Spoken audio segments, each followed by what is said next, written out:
Over the last few weeks, the amount of humanitarian aid going into Gaza has significantly increased.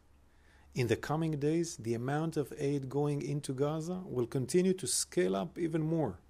Food, water, medical supplies, shelter equipment, and other aid. More of it is going into Gaza than ever before.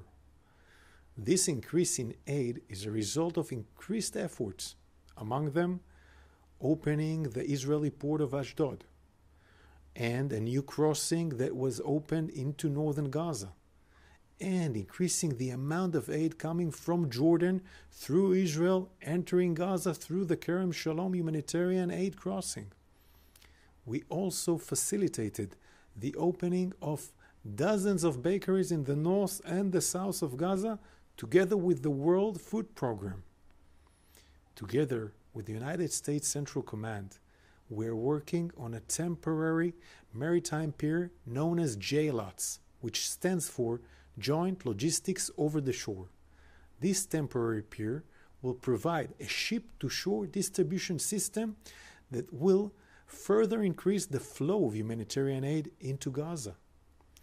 As part of the efforts to get more aid into Gaza, we are also expanding the designated humanitarian zones in Gaza, where the aid will be reaching and streamlining the distribution efforts together with the international aid organizations for increased efficiency.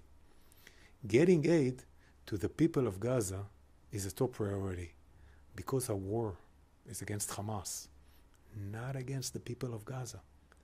We seek to help alleviate the suffering of the civilians in Gaza.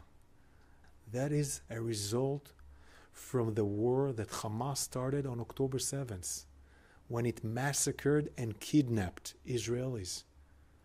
The Israel Defense Forces operate according to the international law.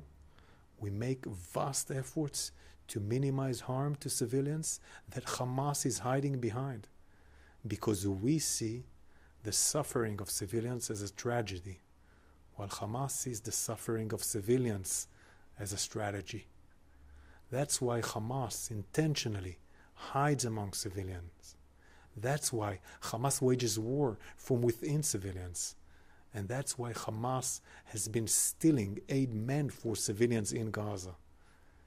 We will continue to pursue Hamas everywhere in Gaza. We will continue to do everything in our power to bring back home our hostages. We will continue to fulfill our mission. Free our hostages from Hamas and free Gaza from Hamas.